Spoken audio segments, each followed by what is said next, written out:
Hi everyone, I'm Kerry Dackey here from Shox, and today we're going to go over the basic setups and tuning tips of your Fox 2.5 Podium RC2s that come standard on your YXZ1000R. Your new Yamaha YXZ1000R comes equipped with our new Fox 2.5 Podium RC2. This shock features the latest in technology with high-low speed compression adjustment, rebound control, 7/8 shaft, and our bottom out control feature, which is another piston that we have on top of our main piston that engages in the last 25% of travel, absorbing more energy to keep the shock from bottoming and transferring all that energy to the frame. Basically what that means is you can drive longer, harder, faster, and have more fun on your vehicle without the shock kicking or bottoming. Now that you've received your new Yamaha vehicle, what we want to do is we want to check your high and low speed compression adjustments and rebound adjustments on your front shocks first before we go to the rears, because they are two different settings. So the first thing we want to check is our low speed compression adjuster. It can be found here on the center of the DSC, of course by the slotted screwdriver adjustment. What we want to do is turn that all the way in until it bottoms out. Always refer to your manual for the settings. For the low speed compression adjustment, we say it's 9 clicks out, or 1.5 turns.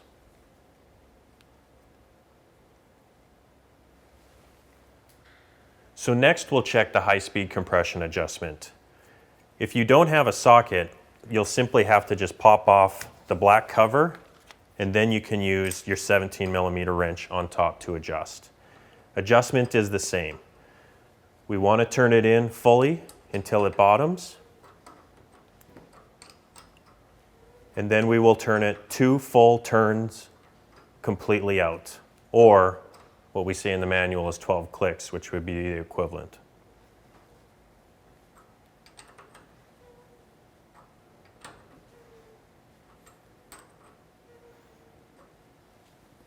You may have noticed as I'm turning the DSC that the low speed compression adjuster moves in unison as well. Please note that you're not actually adjusting the low speed compression. It is moving in unison with that high speed and will not affect low speed compression at all. So now that we've set both the high and low speed compression on your front shocks, now we want to adjust the rebound so it matches accordingly as well too. In your manual you will note that the rebound setting is 12 clicks or 2 full turns out.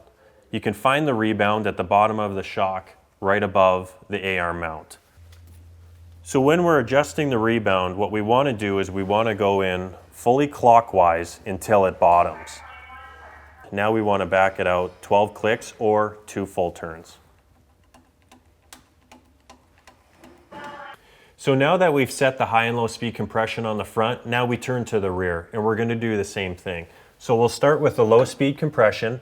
And the same procedure, we'll turn it in fully clockwise until it bottoms, and we'll turn it out 9 clicks or 1.5 turns. And we will do the same on the high speed compression as well. For the rear, it's a little bit easier to use a 17mm socket just for the clearance. Same procedure, we will turn it in fully clockwise until it bottoms. And then using quarter turn increments in the back, we will back it out 9 clicks or 1.5 turns.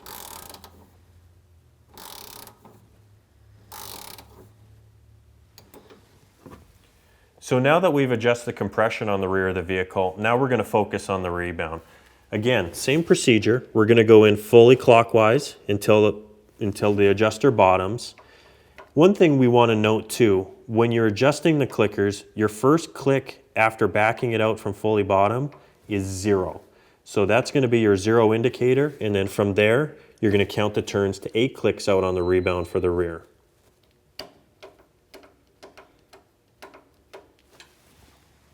And we will do the other side the same way as well.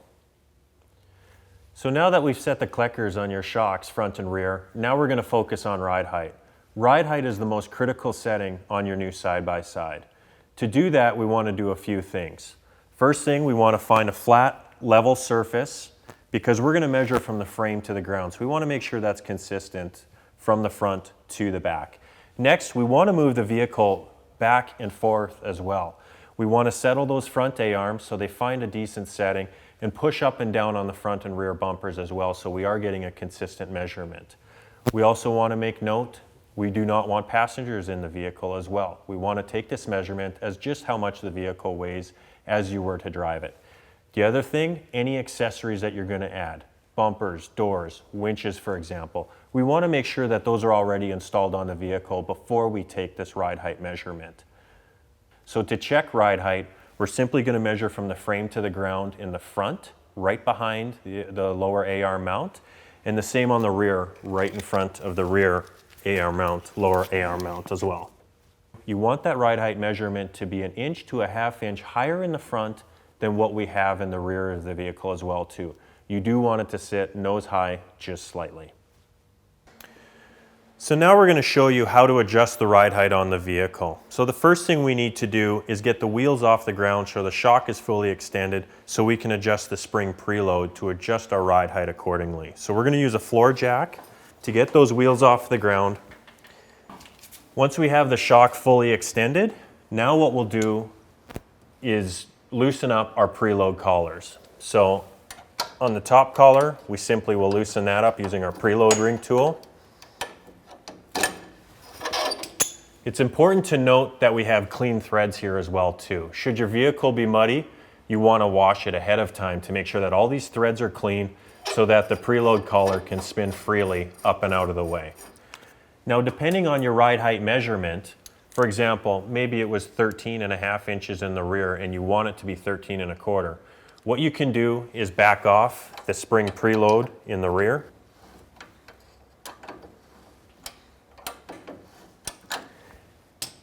And then you want to take an overall spring measurement from the very bottom edge of the spring to the very top edge of the spring and do the same on the other side of the vehicle as well. Then you can drop down the vehicle to the ground and retake that ride height measurement. It's important to note as we're setting ride height on the vehicle that you will notice when we lower it back on the ground, the vehicle is not fully settled. So in order to do that, we're going to move it back and forth at least 2 or 3 times and also pushing on the rear bumper as well.